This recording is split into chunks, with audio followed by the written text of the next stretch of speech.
acontecer electoral a la semana. ¿Qué tal? Les doy la bienvenida a Entérate este lunes 7 de noviembre de 2022. Yo soy Adriana Montiel y como siempre me da muchísimo gusto que nos acompañen en un recorrido más por las actividades más relevantes del INE durante la semana. Saludo con mucho gusto a Juan Carlos Maldonado. ¿Qué tal, Adriana? Y a ustedes, gracias por acompañarnos. A continuación, estas son las noticias. Continúan INE, Tribunal Electoral del Poder Judicial de la Federación e INMujeres, trabajos coordinados para propiciar la participación de las mujeres y eliminar la violencia política en razón de género. Reitera consejero presidente disposición del INE para aportar información técnica en la deliberación de una eventual reforma electoral. El INE recibió un reconocimiento del Coneval a las Buenas Prácticas 2022 por el sistema de monitoreo, seguimiento y evaluación de la Estrategia Nacional de Cultura Cívica. El consejero presidente Lorenzo Córdoba hizo un llamado a la defensa de las instituciones democráticas. El INE cumple sus responsabilidades constitucionales y garantiza la democracia.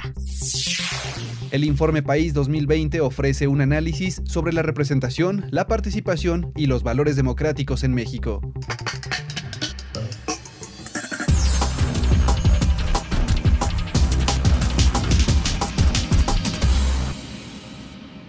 Al participar el 3 de noviembre en la 21ª sesión ordinaria de trabajo del Observatorio de Participación Política de las Mujeres en México, el consejero presidente del INE, Lorenzo Córdoba, señaló que la igualdad de derechos, la paridad en la competencia y la paridad legislativa son ejes de la lucha feminista, que a su vez forman parte de la lucha por la democracia.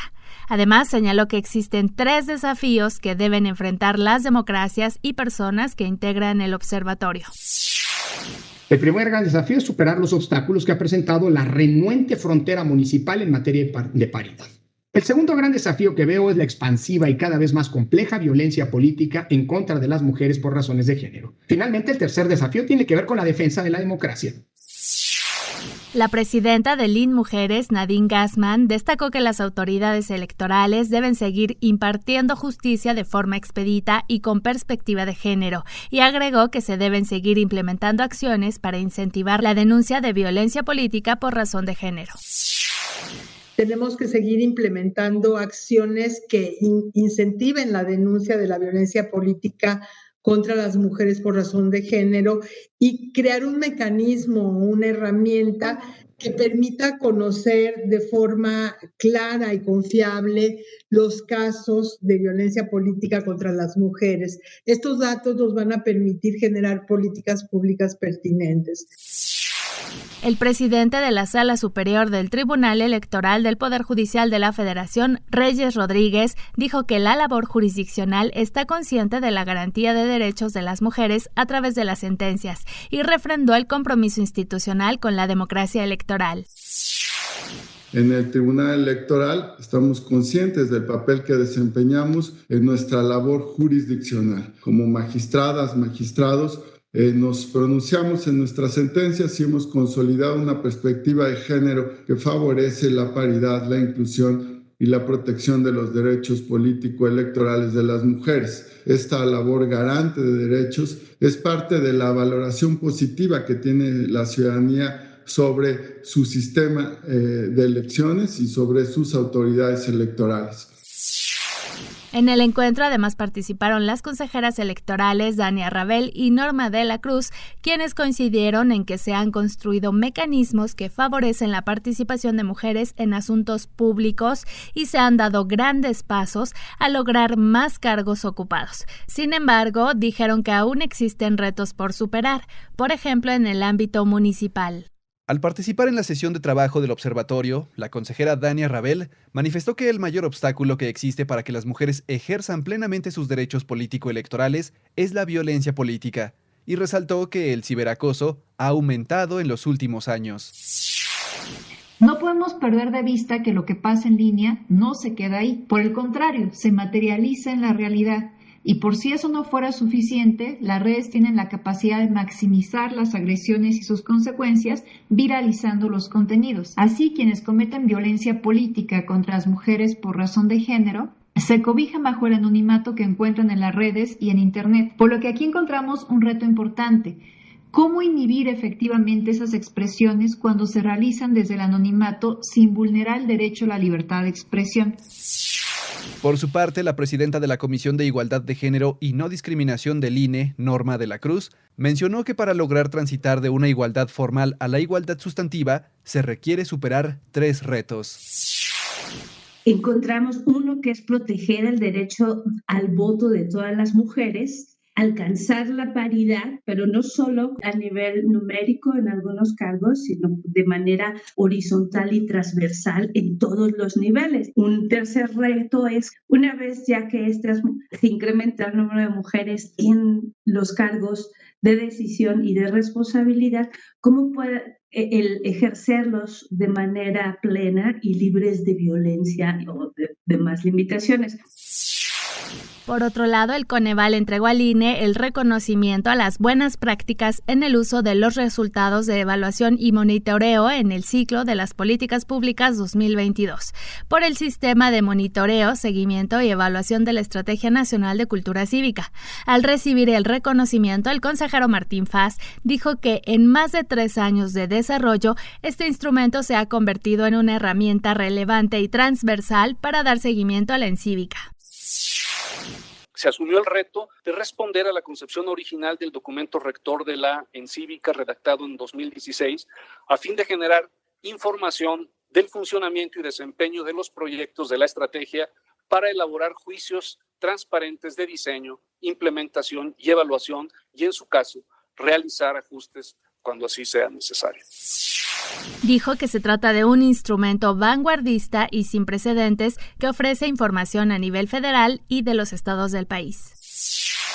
A partir de la información contenida en el MOSE, sabemos que se han realizado desde 2017 y hasta marzo de 2022 76 proyectos de educación cívica a través de los cuales se han atendido a 15.860.322 personas de manera directa. Adicionalmente, en fechas recientes a la información del INE se suma la captura de la información que han llevado a cabo los 32 organismos públicos locales electorales sobre sus proyectos de educación cívica, lo cual robustece el conocimiento de las acciones en esta materia a nivel subnacional. Agregó que el sistema cuenta con una mejora continua y dijo que ha demostrado la importancia de que el monitoreo y la evaluación estén presentes en cada etapa de una política pública. La administración pública requiere de información confiable y de su disposición para tomar en cuenta sus resultados, por más incómodos que puedan ser estos. Esta visión es la que el MOSE impulsa y la que concreta por medio del seguimiento constante y el ajuste oportuno que se hace del trabajo en el ámbito de la educación cívica desde la autoridad electoral. En otra información, el consejero presidente del INE, Lorenzo Córdoba, destacó que una reforma electoral requiere del máximo consenso, partiendo del diálogo entre fuerzas políticas con base en un diagnóstico certero sobre el sistema electoral. En ese sentido, reiteró la disposición del instituto para compartir el conocimiento técnico y análisis sobre el funcionamiento del sistema electoral. Como consejero presidente del INE, siempre he manifestado una total disposición para aportar al Congreso de la Unión, que es la única instancia facultada legalmente para aprobar modificaciones tanto a la Constitución como a las leyes secundarias, toda la información técnica, estudios y análisis sobre la manera en que ha funcionado el sistema electoral nacional desde 2014 hasta la fecha, e incluso también la documentación y experiencia acumulada desde que se fundó el IFE en 1990. En un videomensaje compartido en sus redes sociales, señaló que de prosperar, la reforma electoral debe ser el resultado de un diálogo respetuoso y consensos amplios e incluyentes para el sostenimiento de la democracia.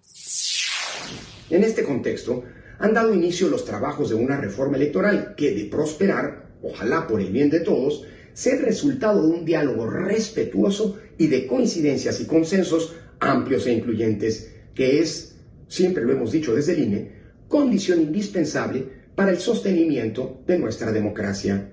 De otro modo, pondríamos en peligro una construcción política de 30 años que hoy es fuente de estabilidad y paz pública. Vale la pena dar seguimiento a los trabajos iniciados en la Cámara de Diputados y estar atentos a sus acuerdos. Resaltó que México ha logrado el reconocimiento a nivel mundial gracias al trabajo robusto que han llevado a cabo sus instituciones electorales. En ese sentido, explicó que en su calidad de consejero presidente del instituto, solicitó a la Comisión de Venecia del Consejo de Europa una opinión sobre las diversas iniciativas de reforma que se han promovido en el Congreso, opinión que constituye un insumo más para la deliberación de eventuales cambios a la ley. La opinión redactada por este grupo de trabajo fue votada y aprobada por dicha comisión durante su sesión plenaria el pasado viernes 21 de octubre y me fue entregada el pasado lunes.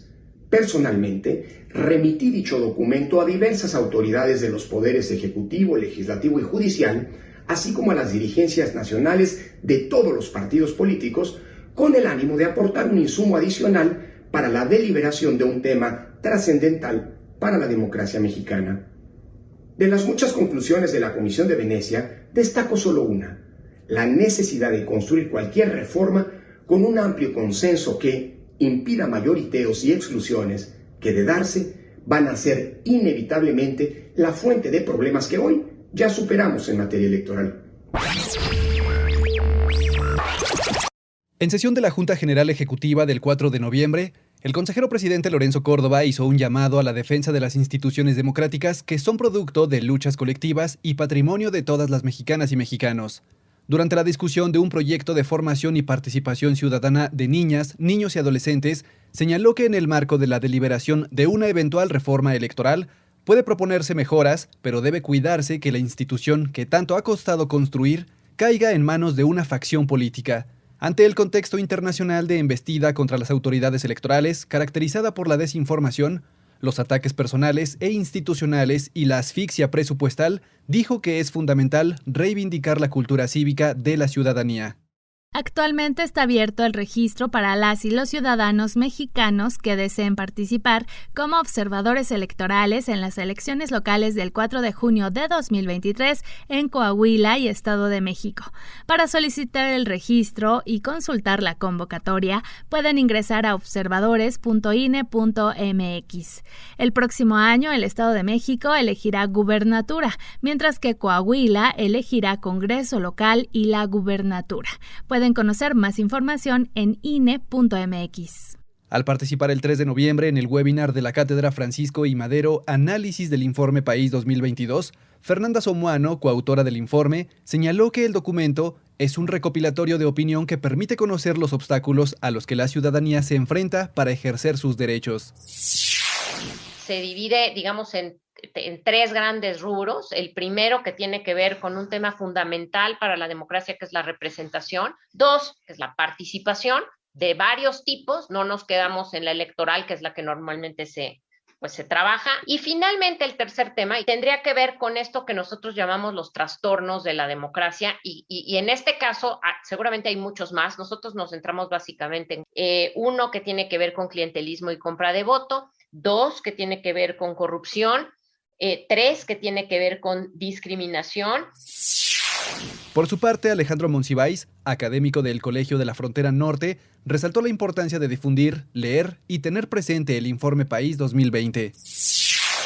Hacen una aportación que no simplemente es bibliográfica, no es simplemente un volumen más que se añade a una extensa biblioteca de los especialistas. Es un retrato de la cultura política mexicana hoy en día, que nos permite tener una perspectiva de mediano plazo de cómo nos encontramos hoy con respecto a cómo nos encontramos hace algunos años, en 2014, inclusive un poco más, inclusive en perspectiva latinoamericana, como lo discuten algunos de los capítulos, y nos permite mirarnos en este retrato, en este espejo, para entender qué es lo que hemos conseguido y qué es lo que tenemos pendiente. De eso seguiremos hablando. En el encuentro también participó el maestro Ricardo de la Peña, coautor del Informe País 2020, El curso de la democracia en México, el cual está disponible en www.ine.mx. En un comunicado de prensa, el INE recordó que desde su creación ha cumplido con las responsabilidades que le han sido asignadas para garantizar la democracia y señaló que así lo manifestó en la respuesta que emitió desde junio pasado a la recomendación de la Comisión Nacional de los Derechos Humanos en la que se señalaron violaciones a derechos humanos, de la democracia y protesta social cometidas por el Estado entre 1951 y 1965. El instituto señaló que desde sus funciones se han organizado exitosamente 330 elecciones federales, locales, partidistas, de Asamblea Constituyente de la Ciudad de México, así como procesos de participación ciudadana en condiciones de equidad en todo el país. Ejercicios que han contado con el acompañamiento de la ciudadanía con el conteo de votos, quienes han atestiguado que no existe fraude y se ha cumplido con las reglas. Sobre el costo de las elecciones, que también se señaló en la recomendación, el INE aclaró que este se debe a las responsabilidades y atribuciones que se han ido sumando a la autoridad electoral por parte de las y los legisladores, y él solo cumple con las funciones que se le han encomendado dentro del sistema electoral. Además, recordó que la Constitución señala que los organismos de protección de los derechos humanos no son competentes tratándose de asuntos electorales, por lo que la Comisión Nacional de los Derechos Humanos tiene prohibición constitucional expresa para intervenir en temas de esta índole. Finalmente, el INE aseguró que trabaja y seguirá trabajando por garantizar el ejercicio de los derechos político-electorales de la ciudadanía.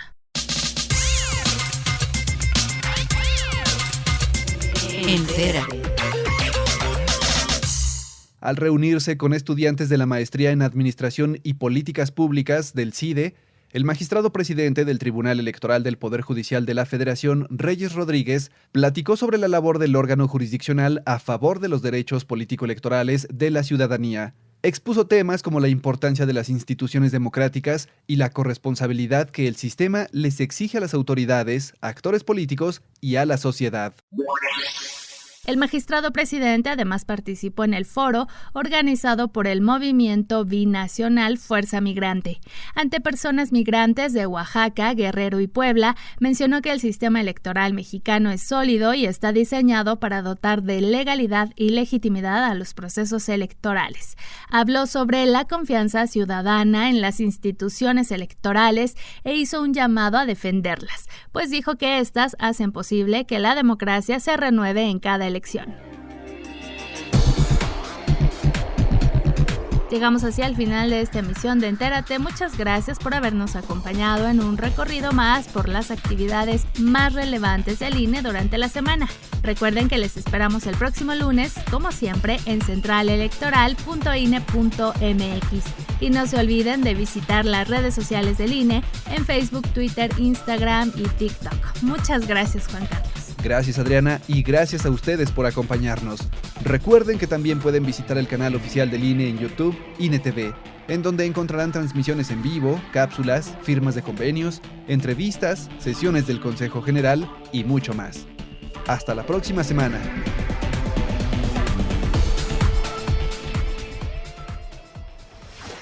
Central Electoral.